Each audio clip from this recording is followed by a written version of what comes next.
In this lesson, we're going to talk about approximating areas under a curve. When you are given a function and f of x is greater than 0, meaning it's over the x-axis, and you have a closed interval from a to b, there are times in applications that we are going to want to investigate the area of that region that's bounded by the graph and the x-axis. So in this picture, that would be the green shaded area. And a lot of time it's called the area under the curve, but it's really the area that's bounded by the function and the x-axis.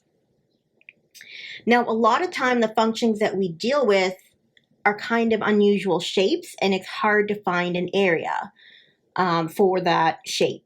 So if we think back about geometry, we have, formulas for finding the area of a circle, for a triangle. We have all these formulas for basic shapes. But when we have an unusual shape like this, we really don't have a geometry formula for it. So what mathematicians have discovered, and this is a lot of the idea behind calculus, if you break things down into smaller and smaller pieces and investigate and examine those smaller pieces, often we can get a really good approximation on things. What we have discovered is if I create rectangles that are the same width, I'm going to try to make it look like the same width, but you just have to imagine that the widths of these rectangles are going to be the same. And so I am creating these rectangles. I do know how to find the area of a rectangle. It's length times width. And so all I would do is I would find the area of those rectangles and then add them up. It would be a little bit tedious to do that, especially since we have a lot of rectangles here. But it's easy to do because we know that the area of a rectangle is length times width. So this is what we're going to be looking at in this section on techniques that we can use these rectangles to approximate areas under a curve. Before we start getting into those techniques, though, we need to do a little bit of review of the summation notation because we're going to need to know that for this section. So summation notation, which is also known as sigma notation, it's a Greek capital letter and it looks like this. And it's used to express long sums of values and short notation. So if I gave you, for example, this notation, this is telling me to start. This is my initial value down here, and then this is what's called the upper limit, and then this is our formula. You want to think of this as a loop in a computer program. You start with that initial value of 1, and because it says let I be equal to 1, anywhere you see I in the formula, you are going to put in 1.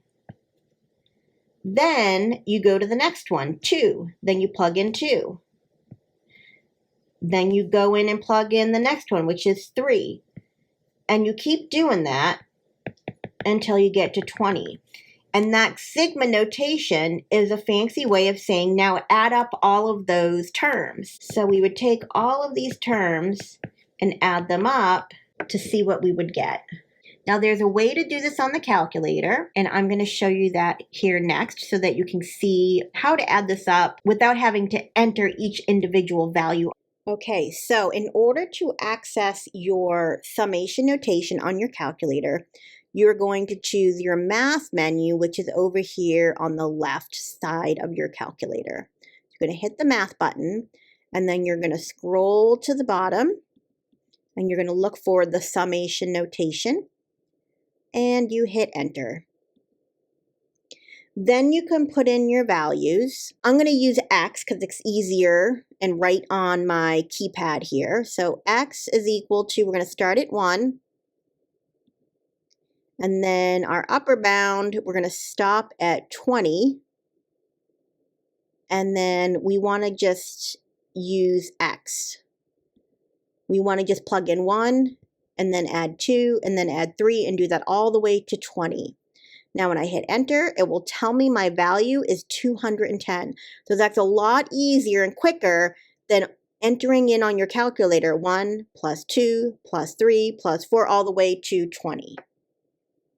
So now that we've done that on the calculator, we can write down that our answer is 210. Now, in general, when I write sigma notation for some sum, I should say A sub I, describes the terms that are going to be added.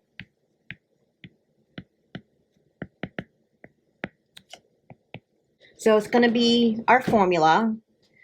It's going to be some kind of algebraic expression. And then this down here, the I, that's called our index. And then N is our ending value.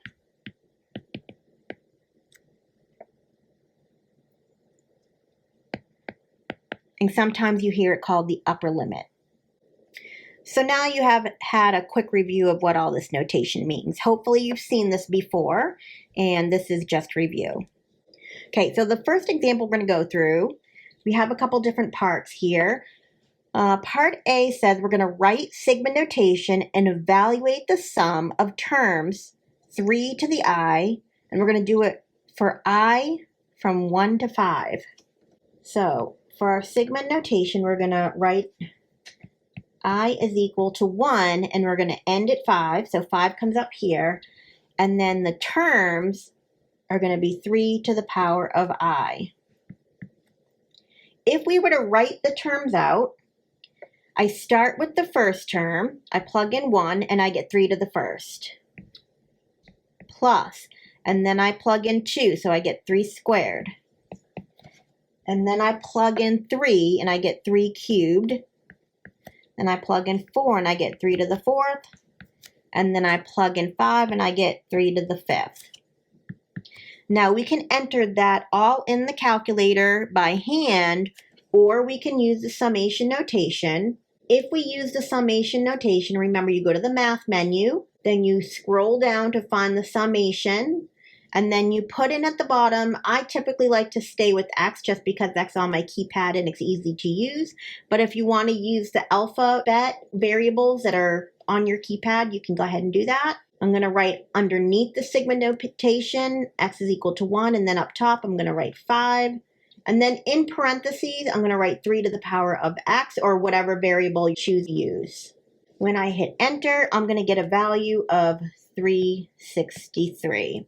Okay, the next example, part B, says write the sum in sigma notation for 1 plus 1 over 4 plus 1 over 9, etc.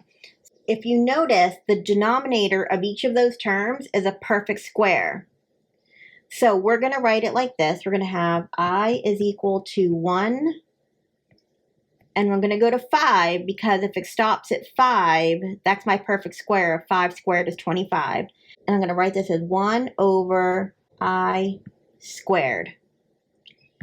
Now, if we check it to make sure it works, if I plug in 1 for I, the first term, I'm going to get 1 over 1 squared, which is 1. When I plug in 2, I'm going to get 1 over 2 squared, which is 4. When I plug in 3, I'm going to get 1 over 3 squared, which is 9. When I plug in 4, I'm going to get 1 over 4 squared, which is 16. And then when I plug in my last value, 5, I'm going to get 1 over 5 squared, which is 25. So this works. And then, of course, you can plug that into your calculator if you want to actually add it all up.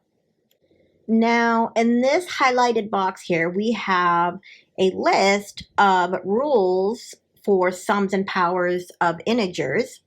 When we are adding, using sigma notation, a bunch of terms, if we're adding I repeatedly, so 1 plus 2 plus 3 plus 4, all the way up to whatever the value of n is, rather than writing it by hand, or if we don't have that option on our calculator to find the sum for us, we can just use this formula here. So if we were doing find the sum of I from 1 to 10, my n would be 10. That's my ending value. So I would put in the formula 10 for n, and I could find out what that value is.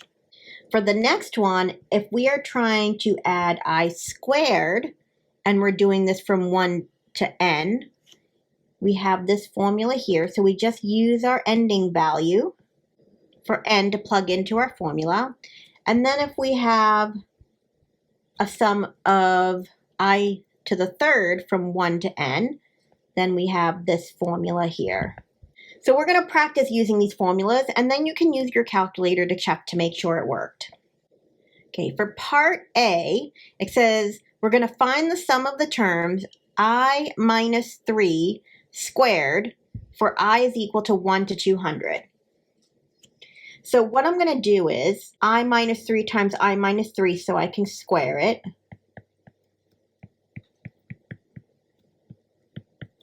So that's going to give me I squared minus 6I plus 9. So I can rewrite this as the sum of I equals 1 to 200, because we want to do this from 1 to 200. It says it in the problem right here. And I want to do that for I squared minus 6I plus 9. Now the properties of summation notation, you can actually split up your terms. I can say I want to do this from 1 to 200 of I squared minus 6 times the summation notation from 1 to 200, and then plus the summation notation of 9 from 1 to 200. So when I evaluate this first term using the formula up here, we're looking at I squared. So according to I squared, the formula is n times n plus 1 times 2n plus 1 all over 6. Since our n is 200, I'm going to plug 200 into that formula. And I'm going to get 200 times 200 plus 1 times 400 plus 1 all over 6. That's the first term. Now if I do the second term, I'm going to subtract 6 times what I get when I find the formula for I 200 times. So I is this first formula. So I've got to take my value of n times n plus 1 and divide by 2. Since n is 200, I'm going to have 200 times 200 plus 1 all over. Now when I do this last term, if I add 9 plus 9 plus 9 plus 9 200 times, that's just 9 times 200. Now when I work all of that out on my calculator, we're going to get 2,567,900. So that's our final answer. Now you can do that on the calculator. If you have that summation notation option under your math menu, you might as well give it a try and see if you get the same answer. For part B, we're going to find the sum of the terms I cubed minus I squared, and we're doing this for I is 1 to 6. So we have sigma, and we're doing this from 1 to 6, and our formula is going to be I cubed minus I squared. Now, using my properties of sigma, I can split this up into 2 separate summations. From 1 to 6, I'm going to add I cubed. Then I'm going to subtract the sum of 1 to 6 of I squared. Now, looking at this first sum first, I need to find the formula for the sum of I cubed. And that formula is going to be n squared times n plus 1 squared all over 4. So since my n is 6, I'm going to write 6 squared times 6 plus 1 squared all over 4. For the second term, I need to subtract. Now I got to look at my formula for I squared. My n is 6, so I'm going to plug 6 in for n into my formula, and I'm going to get 6 times 6 plus 1 times 2 times 6 plus 1 all over 6. Now, when I put that in on my calculator and do the arithmetic, we should get 350. Now, you can also check this on your calculator if you have that summation notation on there. Now, in the next example, we're going to find the sum of the function values. Now, this is going to lead us into how we're eventually going to use this in approximating areas under the curve. So we're going to find the sum of the values of f of x is equal to x cubed over the integers from 1 to 10. So we're going to set up our summation. We're going to go from I starts with 1 to 10, and we want to cube our values. So we're going to use the cubic formula. So our cubic formula, we got to plug in n is 10. So we're going to have 10 squared times 10 plus 1 squared all over 4. When we put that in on the calculator, we're going to get 3,025. So now that we've got our notation down, we're going to start approximating the area under the curve. Now, we're going to cover 2 different ways to do that in this section. There's what's called left endpoint approximation, and then there's right endpoint approximation. We're going to start off with left endpoint approximation. And basically what this says in the box, we're going to approximate the area under the curve by creating rectangles. And we're going to create the rectangles by taking that interval from A to B. So here's our interval from A to B. And we're going to break it up into subintervals of equal length. Now, how many subintervals we're going to create? That's up to you, or as the question specifies. And the number of rectangles that we're going to use is indicated with the notation n. So we're going to create n subintervals, and then we're going to figure out the width of the rectangle by dividing the length of that interval by n. That's going to give us the notation delta x. This is going to be the width of the rectangle. And we get that by finding the length of the interval, AB, and dividing it by n, however many rectangles you want. The notation that this book uses for left endpoint approximation is ln. And so if you look at this picture, to find the height of the rectangle, you're going to look at the left edge of each rectangle. That is why they call this left endpoint approximation, because we're using the left top corner of that rectangle to find the height of the rectangle. Now, so what you're going to do is you're going to evaluate function at that value of x to find the height of the rectangle. So if this is our first point, x0, then we'll call this x1, and we'll call this x2, and this x3. So we have, in this case, 4 rectangles, and we have 1, 2, 3, 4 points. When we plug each of those 4 points into our function, that's going to give us the height of each rectangle.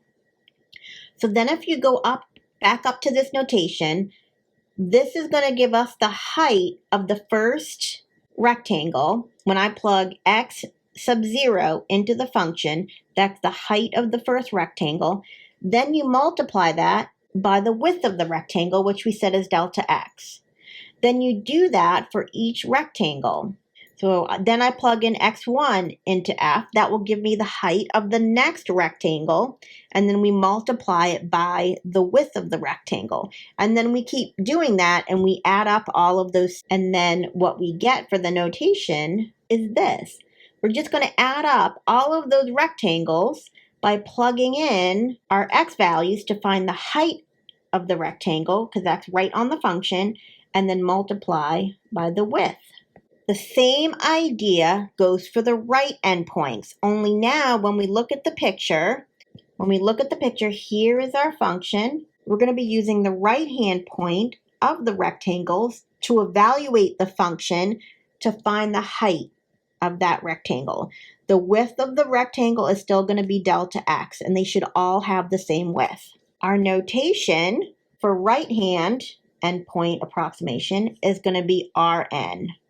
Other than that, it's the same idea.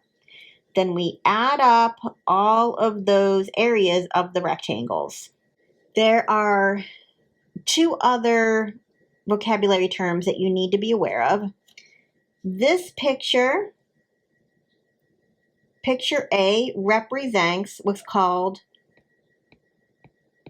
a lower sum.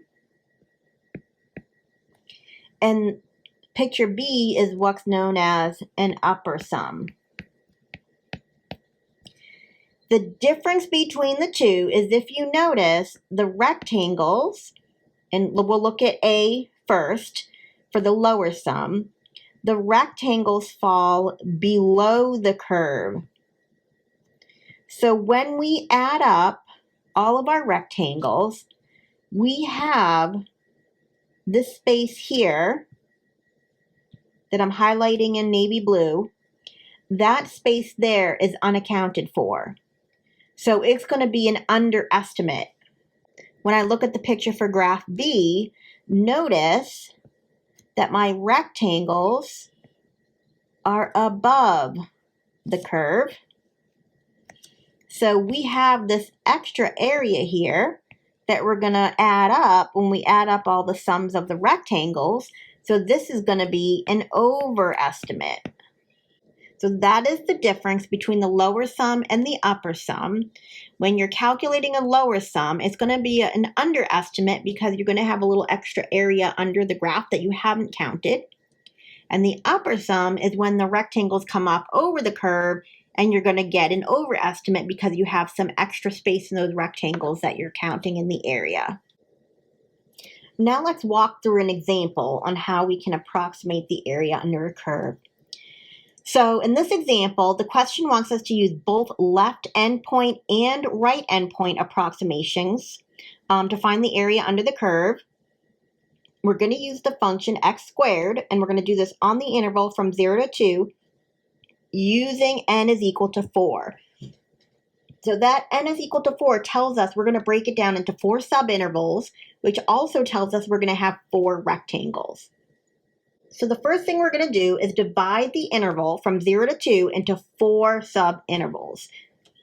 So to figure that out, we're going to take the length of the interval. So we're going to take 2 minus 0 to find the length of the interval, and then we're going to divide it into 4 equal subintervals. When we do that, we're going to get 0.5. So this tells me the width of the rectangles. And we label that as delta x.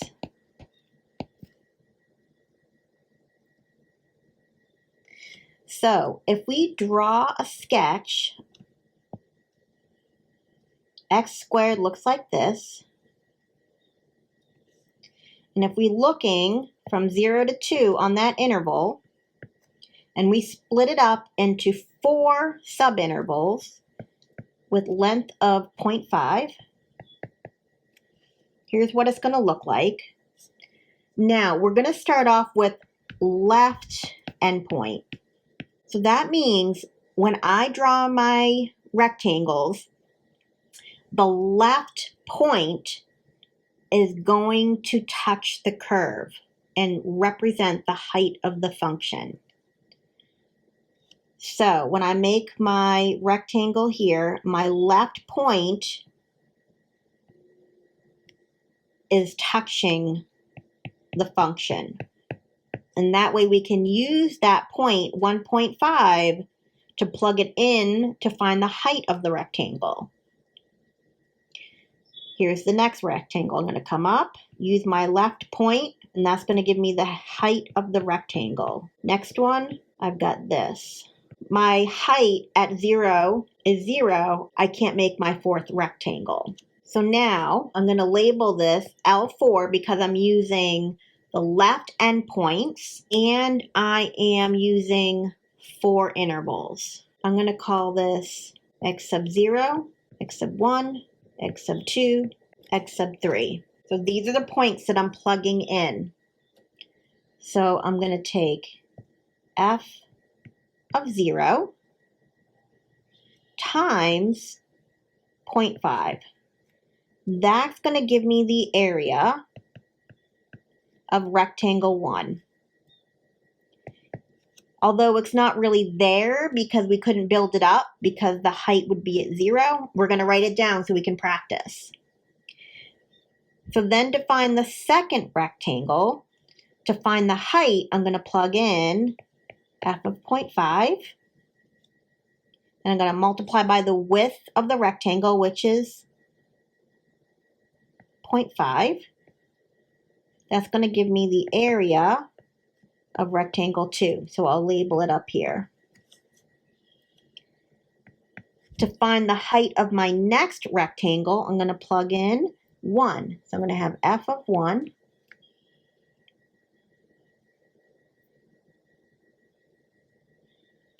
and I'm going to multiply that by 0.5, which is the width of my rectangle. That's going to give me area of rectangle 3. That's this one here. And then the last one, I'm going to take f of 1.5, multiply it by 0.5, and that's going to give me the area of rectangle 4.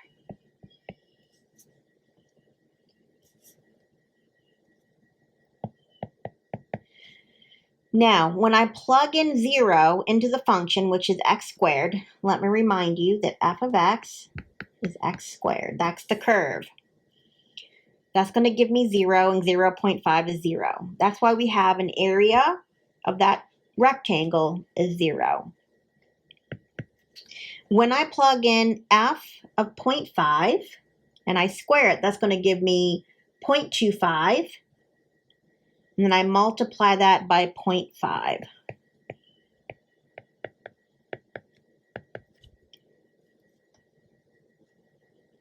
The next rectangle, if I plug in 1 into x squared, I'm going to get 1. And I'm going to multiply that by 0.5, and that will give me the area of the third rectangle. Let me label this. This is for the first rectangle, second rectangle, third rectangle. Now for the last rectangle, to find the height, we're going to plug in 1.5 into x squared. We're going to get 2.25, and I have to multiply that by 0.5. And that will give me the area of rectangle 4.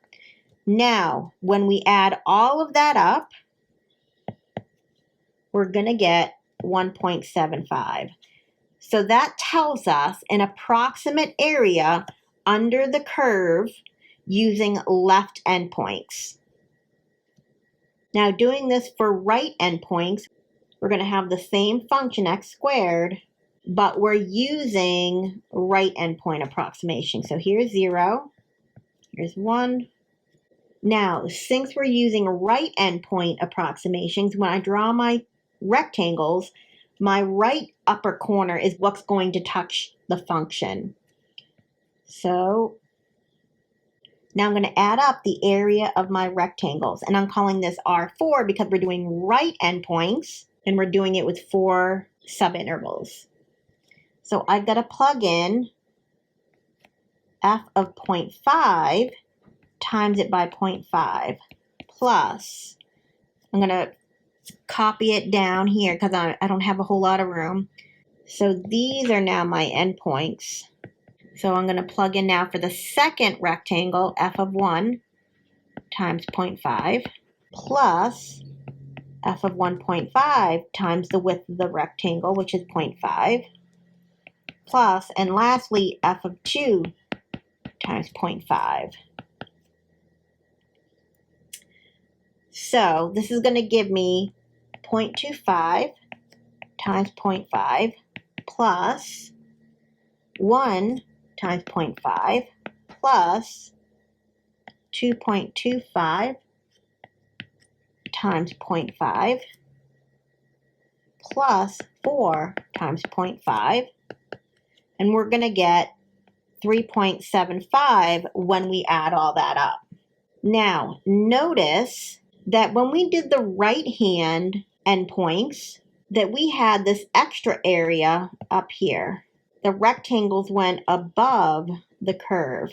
So this is going to be an overestimate. And then if we look up here, when we did the left endpoints, we had extra space here that we didn't count. So this is going to be an underestimate.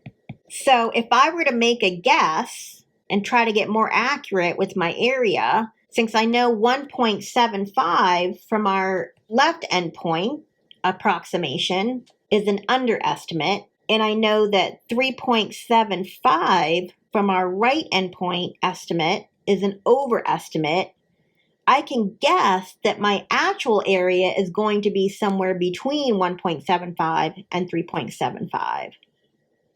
Now let's take a look at this GeoGebra animation. I wanted to show you and illustrate how the more rectangles that you have, the better your approximation is going to be.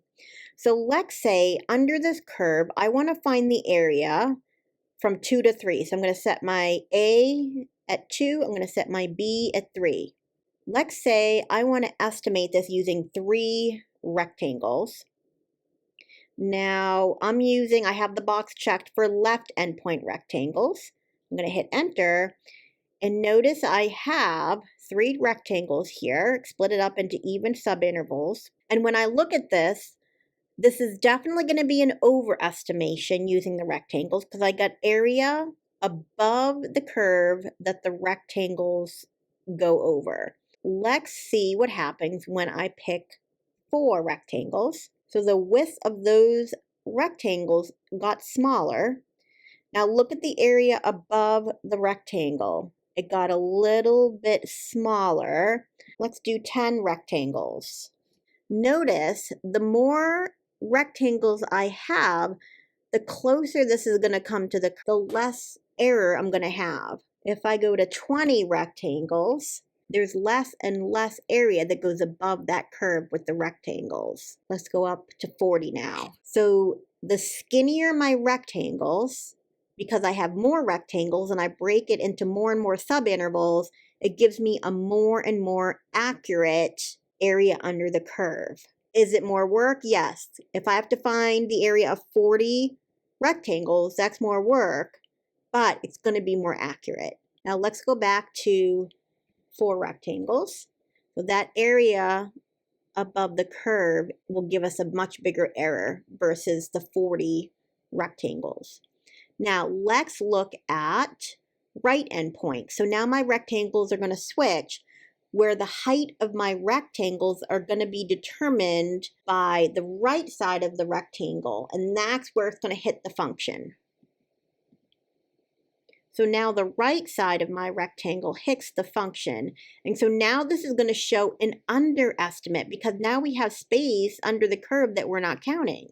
So I'm going to go up to 10 now, and you can see that that area gets smaller.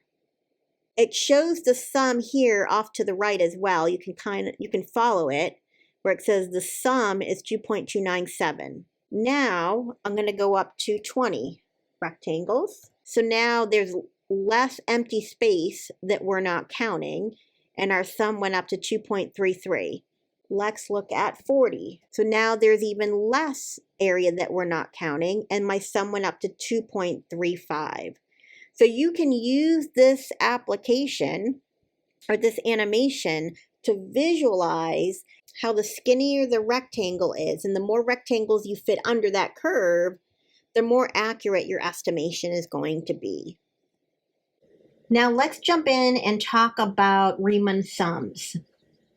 So far, we have used rectangles to approximate the area under a curve, and the heights of the rectangles are determined by evaluating the function at either the right endpoint or the left endpoint of those rectangles. And there's other ways to do it as well. There's a trapezoid method, there's a midpoint method. So there's no reason to restrict it to just left-hand points and right-hand points, but those are the two big ones that we covered in this lesson.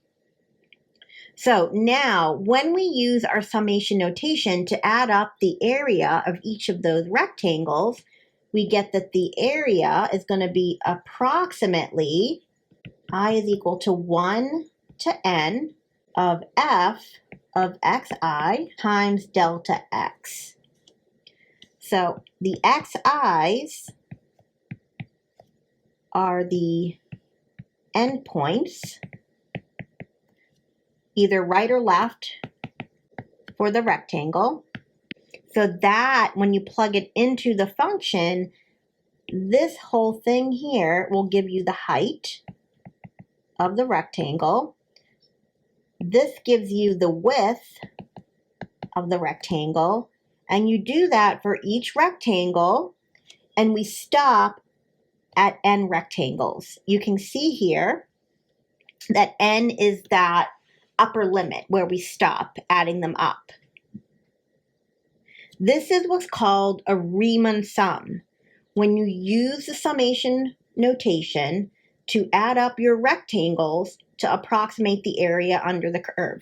Now, using the animation that I just showed you, we could see that as the number of rectangles got bigger and bigger and bigger, the width of the rectangles got smaller and smaller and smaller, and it gave us a better and better approximation. So we can say that the area under the curve is equal to the limit as n goes to infinity of the Riemann sums. The Riemann sums give better and better approximations the bigger that we get for n. So if we take the limit as n goes to infinity of that sum, we're going to get the actual area under the curve. In this next example, we're going to find the lower sum for f of x is equal to 10 minus x squared on the interval from 1 to 2. And we're going to use 4 rectangles. So our picture is going to look like this. 10 minus x squared is an upside down parabola that has a y-intercept at 10. So it's going to look something like this. And on the interval between 1 and 2, we need to make 4 subintervals. So first, let's figure out what the length of those subintervals are. So from 2 to 1, that's a length of 1, and then I'm going to divide by 4 to find the width. That's going to give me 0.25. So that's going to be the width of my rectangles. So this is 1.25, 1.5, 1.75. Now, the question is specifically asking for a lower sum, which means we want the rectangles to fall under the curve and not go over the curve. So we want to make sure that we're doing an underestimation. If I am going to do that with this curve, I need to do a right endpoint rectangle.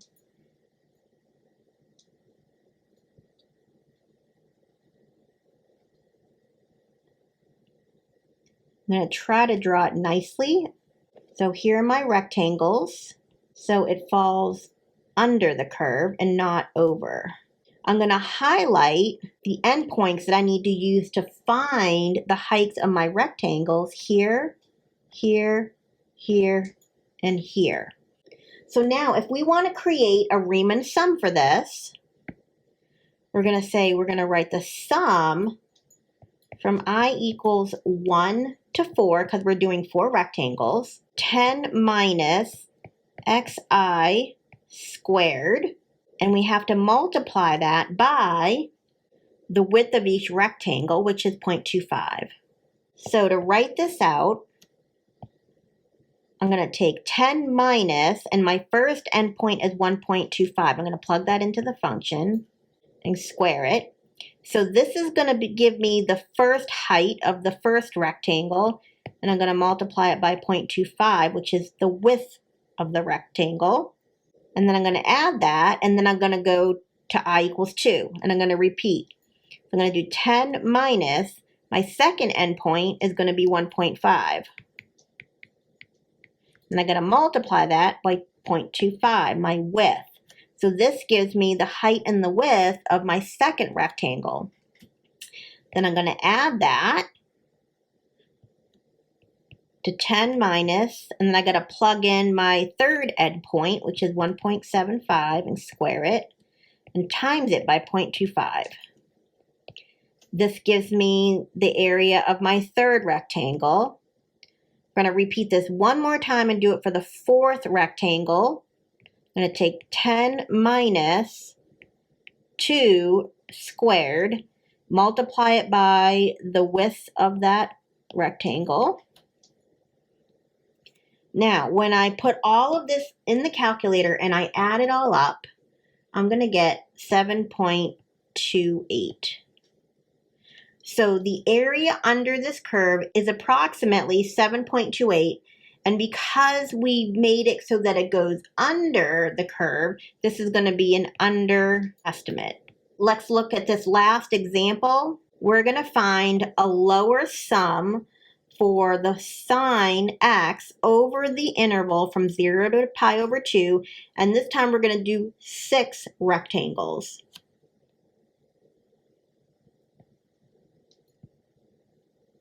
So our sine function looks like this. At pi over 2 is where it peaks. So we're looking at this area under the curve from here to here. This is the area that we're trying to estimate from 0 to pi over 2. Now, we're trying to find a lower sum, so we're trying to do a lower estimate, which means we want our rectangles to fall below the curve. Let's figure out the width of our subintervals. So I want to take pi over 2, subtract 0, and divide by 6, and this will give me my width of my rectangle. So when I create my endpoints, I'm going to increase by pi over 12. So this first mark is going to be at pi over 12. Then the next mark is going to be 2 pi over 12, which is pi over 6. Then I have 3 pi over 12, which is pi over 4. Then 4 pi over 12, which is pi over 3. Then 5 pi over 12. And then 6 pi over 12, which is pi over 2. So we've created our intervals. And so now, when I create my rectangles, because I want to make sure that I'm doing a lower sum, I want my rectangles to be below the curve and do an underestimation, I'm going to have to do a left-hand endpoint. Here are my rectangles. And so let me highlight. These are going to be the endpoints that I use to find the height of my rectangle. So I'm using this one, this one, this one, this one, and this one. Now the first rectangle, because it goes down to 0, the height's going to be 0. But this, because this is a left-hand point, we're going to use that as an endpoint, but the area of the rectangle is going to be 0. So this is going to be my x1, my x2, my x3, x4, x5, and x6. So now to create our Riemann sum, we're going to start at 1 and go up to 6, and we're going to write the height of the function is going to be given by the value of the function. So we're going to write sine of xi times the width of the rectangle, which is going to be pi over 12. And we're going to do this 6 times. So we're going to get that the area is going to be approximately, when I plug it in for 1, my x1 is going to be 0. So I have the sine of 0 times pi over 12 plus the sine of pi over 12 times pi over 12 plus the sine of pi over 6 times pi over 12 plus the sine of pi over 4 times pi over 12 plus the sine of pi over 3 times pi over 12 plus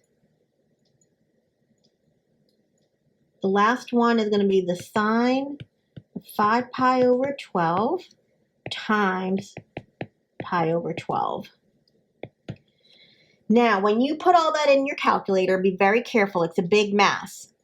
You also need to make sure that you're in radians. Since we're not using degrees, we're using radians. So plug that all in carefully. And when you do, you should get 0.863. So this is our approximate area under the curve between 0 and pi over 2.